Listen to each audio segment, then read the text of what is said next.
I don't know when you're seeing this video. I am taping it on October the 4th, which is the feast of St. Francis of Assisi. We neglected to do it earlier. Francis, I would suppose that if anybody has a statue in your garden or in your backyard or front yard, first of all, the number one might be Our Lady, Mary, and number two, I would say, be St. Francis, because he was reputed to be so much in touch with nature. Francis was born in the year 1182 and called to God in the year 1226. In the opening prayer for his feast, for the Mass, it says that he imitated the Lord in his poverty and humility and was filled with joy.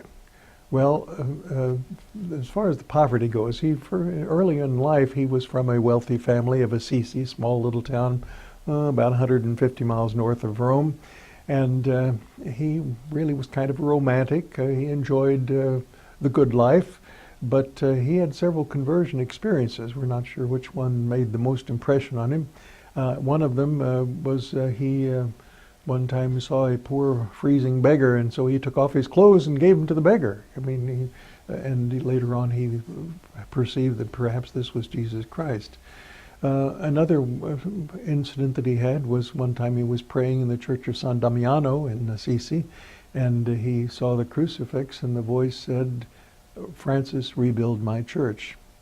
He got into the spirit of poverty, and he owed his father some money, and so his father demanded payment. And in the city square, apparently, story goes, he took off all his clothes, gave his father everything he had, donned a kind of a gunny sack or a workman's smock, and from then on didn't own anything. And he didn't want the religious community that he established to own anything either. He was just a poor little man of Assisi. So poverty and humility, he recognized that everything he had came from God. It's hard for me to realize how this can be joy, because usually, in our modern world, if we are poor, we don't like it. But Francis rejoiced with Lady Poverty. Several people followed him, and he established the church. He first of all thought Francis rebuild my church referred to a couple of the churches in Assisi. Later on, he perceived that rebuild my church meant restore the spirit to my church, the spirit of reform. And so by his poverty of life, by his joy of life, and by his humility, he tried to be the man most like our Lord. He didn't set out to be that, but that's what he was, man most like our Lord. He is probably not responsible for that prayer that we so often pray, the prayer of St. Francis, "Lord, make me an instrument of your peace." Actually, this probably came from the First World War time, so he couldn't very well be responsible for it. He is responsible for what's called the Canticle of the Sun and other rather beautiful poetry which show him in contact with nature. Sometimes he would be preaching to the birds or preaching to the animals. So this was the man who was in tune with nature and in tune with God.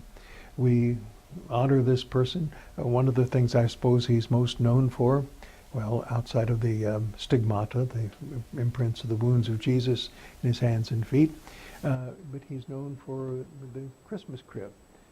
Before that, apparently, when Christmas was celebrated, it was a nice feast, and you had your liturgy, the Word, and so on, but they didn't try to imitate it. Francis, of course, established the first creche, or the first Christmas crib, in church, and ever since then, in Western churches, churches of the Latin Rite, when Christmas time comes, we have the Christmas scene, and of course, putting of the infant Jesus in the crib and all those things. So that all comes from Francis.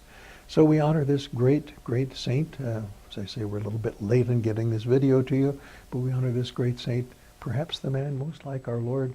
But if we aren't that, we should try to imitate him in poverty of spirit and in humility, definitely realizing that all things come from God, and joy in all things.